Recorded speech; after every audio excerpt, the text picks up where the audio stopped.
So what's coming in 3.23?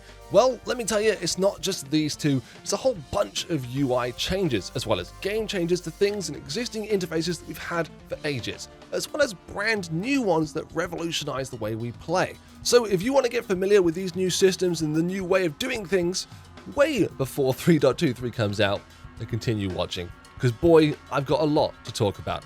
So if that sounds good to you, sit back and enjoy probably 10 minutes of me explaining the new UI to you. Don't forget to subscribe, use the Sar Citizen referral code if you think you're going to get involved. Now let's talk 3.23. Like every patch before it, you're going to start your experience in your chosen home ground. And immediately, you'll notice a few basic UI changes that stand out to you the most. Whether it's the brand new mini-map at the top left, which we'll get to shortly, or all of the icons across the bottom and the corners that all change the basic information we used to get before and make it all more digestible. And speaking of digestible, look at the new mobiGlas. Very clear, very obvious labeled sections all across the bottom that clearly separate each item between its tasks and functions.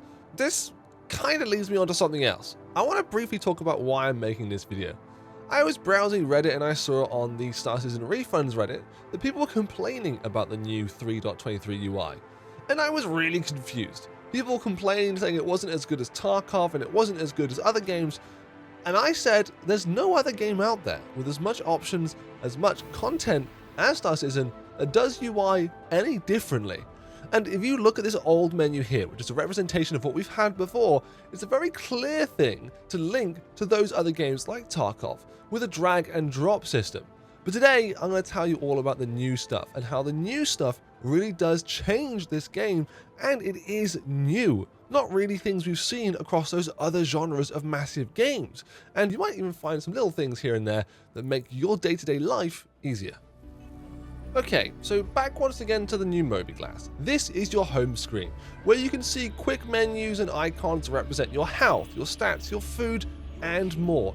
You've got more detailed menus that you can go into with a click of a button. You can even expand these smaller sub-menus to take you straight to those larger, more detailed menus.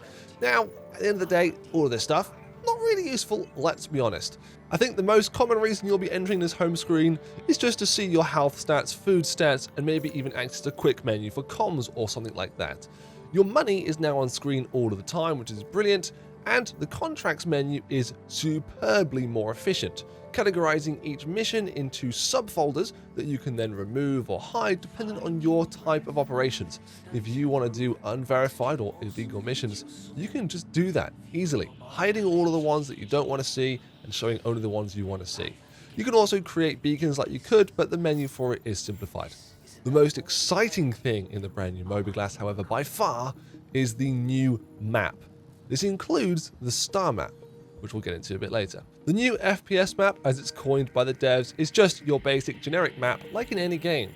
But I think the closest comparison I can make to what I've seen in other games is from Jedi Survivor, with this 3D holographic rendered and also interactive map. It's really, really cool having waypoints that you can personally set, tell you where to go and guide you with AR. It does track your footsteps and alters its path directing depending on where you are and the complications in your environment. So if there's obstacles in your way, this map knows it and it can redirect you just to make it as efficient and as fast as possible.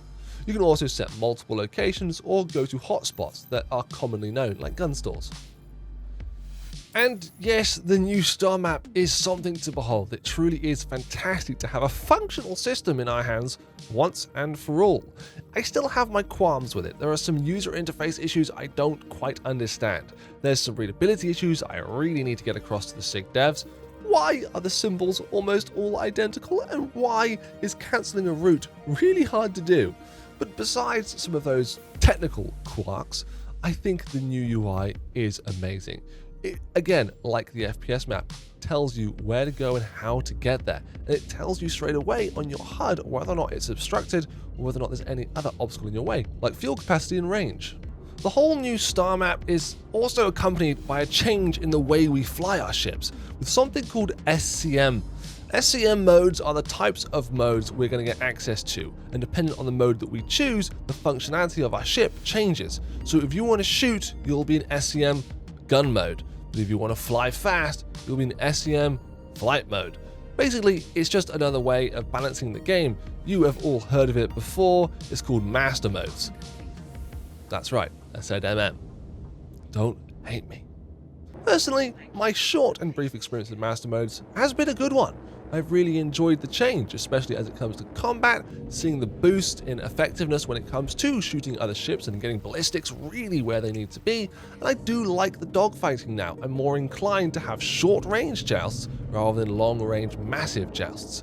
And thinking about planning your escape route, preparing to lose all your shields as you switch into navigation mode, it is scary, but it's also thrilling to get access to your ship's top speed at the press of a button.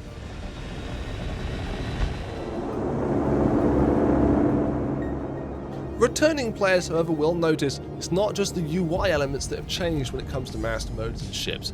A lot of buttons and keybinds have also changed. Be careful, holding B is no longer quantum. That's your nav mode change button. Please be careful. It's caught me out a lot. Moving away now from flying and how we navigate our space, let's move on foot and get out of our cockpit to experience the brand new FPS gameplay mechanics introduced through new UI and new concepts. The first thing you might notice when you land on foot is that your iron sights have all changed. They've had a revamp, baby, and the brand new FPS HUD gives us so much more information than we ever got before, including ammunition, fire mode, grenade equipped, or medicine equipped. And finally, a compass, a way for us to disseminate information to our friends and our squad mates about locations or positions. We've even got elevation on the left and right side of our screens, plus and minus. This is a fantastic major change. I can't tell you how important having a compass for FPS combat is, and how not having it for the past 10 years has really let this FPS game down. As you're playing, you'll also notice new markers all over the place for enemy and friendly NPCs. You'll also experience a slightly new revamped way of playing. NPCs and players alike have more HP. You'll also probably find them using better tactics, as servers have slightly had a bit of a buff. Your missions are now projected directly into your visor in the top right hand side. You can more clearly see whether you are or are not in a comm range as well on the top left hand side. And when it comes to shooting the sorry folk you've been charged with taking down, you'll notice that the scopes in-game have all had a massive user interface revamp, with a modern scope design like any other modern game, rather than this clip-in, clip-out, black sectioned off 2D JPEG-esque scope we had before. If you aren't familiar, the Interact menu has also had a bit of a polish, with a brilliant, easy to read and understandable graphic user interface that allows you to just choose the items you have in your inventory to equip to the weapons. Anyone telling me this is worse than Tarkov can get lost right now. Now, what about those Squadron 42 implementations? Well, the Quick Interact menu, or the Quick FPS Interact menu, this one right in front of you, is something new as well. It allows us to quickly grab slot inventory items. Think of it like a way to grab things that would be on the exterior of a person's uniform. Guns, ammo, med pens, etc. There's a bit of a hiccup with it at the moment, where you can attach things to your body that you probably shouldn't, and it doesn't always close. I think these are teething bugs which will be ironed out before release. Should you want to get into the full menu, the new radial menu allows you to do that. Holding down F, you can get back into the traditional sub-item inventory menu, which allows you to drag and drop all of the items on a corpse or body or item to grab anything you want.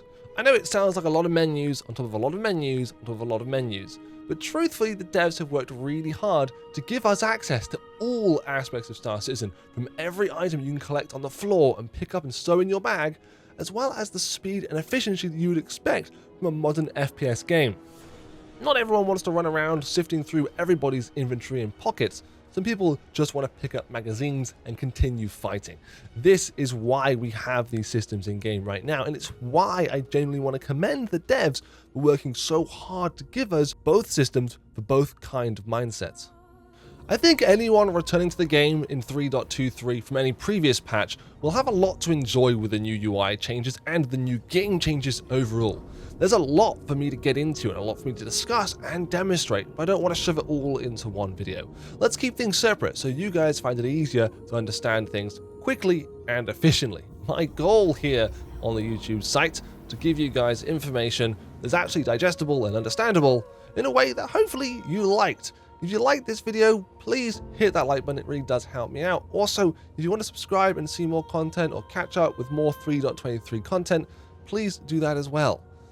Leave a comment down below about your most exciting, favorite, and most anticipated thing for 3.23. I'll tell you what mine is maybe very, very shortly.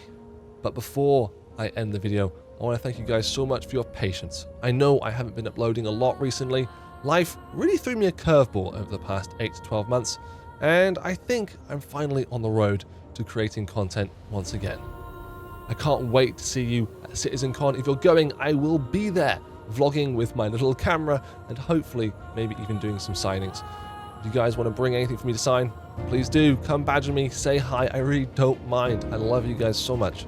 Thank you guys very much for being here, and I'll see you next time. Bye-bye for now.